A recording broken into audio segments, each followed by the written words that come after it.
20 अगस्त है, रात के करीब 12 बज रहे हैं। अब 12 बजे से अधिक होगा, दिन बदल जाएगा, 21 अगस्त हो जाएगा और दिन हो जाएगा रविवार, शनिवार का दिन है। लेकिन अहम खबर है, सरकार बदली है, राजद के साथ महागठबंधन हो गया है बिहार के मुख्यमंत्री नीतीश कुमार का।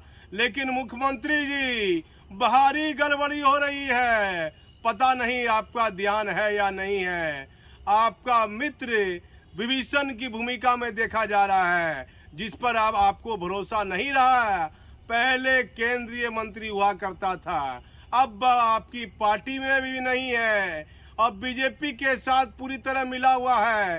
पहले भी बीजेपी के लिए काम कर रहा था, लेकिन आपकी मेहरबानी ऐसी थी, ऐसा आपने आंख बंद किया हुआ था उसके विश्वास के आगे कि उसके द्वारा की जा रही गड़बड़ी आपको कभी एहसास नहीं हुई। एहसास जब हुई जब बीजेपी के साथ आपका गठबंधन अलग हो गया और आप राजद के साथ चले गए।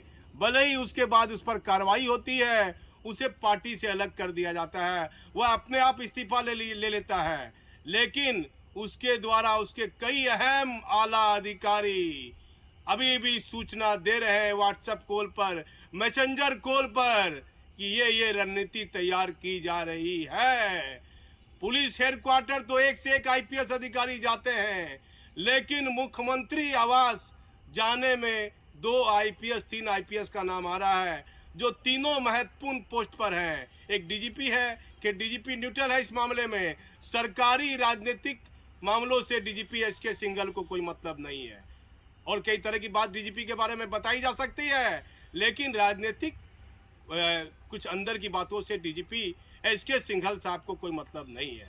लेकिन 2 एडीजी जो लगातार 2-3 एडीजी बिहार के मुख्यमंत्री नीतीश कुमार के आवास तक जाते आते हैं किसी न किसी सरकारी काम में, उसमें एक एडीजी जो काफी भरोसेमंद है, पूर्व केंद्रीय मंत्री का, और वह लगातार उस नेता के संपर्क में है और लगातार उन बातों का जिक्र कर रहा है जो उसको अपने जिस पद पर सरकार ने बिठाया है, अपराध नियंत्रण के लिए, एक महत्वपूर्ण पद के लिए। मोतिहारी में कोर्ट परिसर में एक व्यक्ति को गोली लग जाती है और बताया जाता है उसकी हत्या हो जाती है, वहां ध्यान नहीं है। लगातार बड़े बड़े चैनल चला रहे हैं, जंगल राज 2 आ गया है। माननीय मुख्यमंत्री जी, ऐसे अधिकारी को आपने तो उस नेता को हटा दिया जिसको बिहार में काफी प्रभाव दिया था, लेकिन एक एडीजी कई राज, अंदर के राज जिसको जानकारी है और जो प्रभावशाली पद पर बैठा हुआ है, वह भारी गड़बड़ी कर रहा है। हमारा कहना नहीं है, आईएएस और आईपीएस अधिकारी में चर्चा है। अब उस एडीजी का पर्सनल नंबर, बॉडीगार्ड का नंबर, प्राइवेट जो ड्राइवर रखा हुआ है, उससे वह पूर्व केंद्रीय मंत्री से बात कर रहा है, अपने नंबर से बात नहीं कर रहा है। और व्हाट्सएप कॉल, फेसबुक कॉल से बात हो रही है। मैं 15 अगस्त को गया, काफी लोगों से मुलाकात की, लेकिन आईएएस और आईपीएस अधिकारी में चर्चा है कि माननीय मुख्यमंत्री जी, उक्त नेता के संबंध कई आईएएस और आईपीएस अधिकारी से है। अब वह क्या क्या बात बीजेपी के बड़े नेता को बताएगा, ये तो कहना कठिन होगा। लेकिन सीबीआई की जांच एजेंसी 5 सालों के बाद भागलपुर के सृजन घोटाले में केपी रमैया की तलाश तेजी से शुरू हो गई है। ये वही केपी रमैया है जो एक समय रोहतास पर राज्य सरकार नीतीश कुमार की पार्टी से ही टिकट लेकर चुनाव लड़ा था। कदावर नेता बताते हैं, बीजेपी में चर्चा है, हमारा कहना नहीं है। केपी रमैया की गिरफ्तारी के बाद केपी रमैया से सीबीआई कन्फेशनल बयान ले लेगी। उस बयान के बाद सरकार के कुछ बड़े नेताओं को घेरने की तैयारी चल रही है। क्या बिहार के मुख्यमंत्री नीतीश कुमार से पहले पूर्व आईएएस अधिकारी केपी रमैया से क्या ताल्लुकात थे? आखिर केपी रमैया को रोहतास से टिकट मिली, वह चुनाव हार जाते हैं और भागलपुर के डीएम रहने के दौरान सृजन घोटाले में बड़ी लापरवाही उनकी कई बार सामने आई।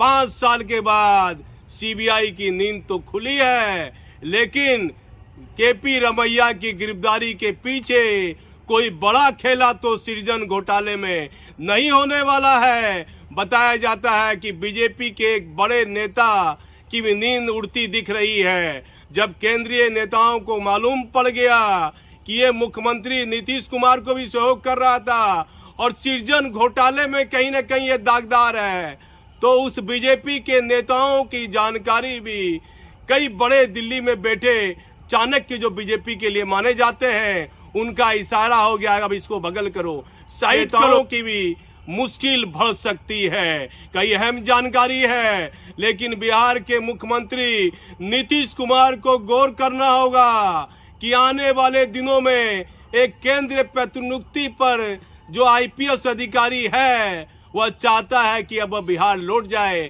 उसका मन डोलने लगा है। वह चाहता है पुलिस मुख्यालय के एक महत्वपूर्ण पद पर उसकी पोस्टिंग हो जाए, क्योंकि सरकार बदल गई है और उसका रुतबा उस सरकार से बेहतर माना जाता है। अब क्या आगे होगा, क्या परिस्थितियां बनेगी, क्या चर्चा होगी, ये हम बताते रहेंगे, जो कहीं किसी चैनल पर आपको देखने नहीं मिलेगा। मैं भागलपुर से दीपक नौरंगी।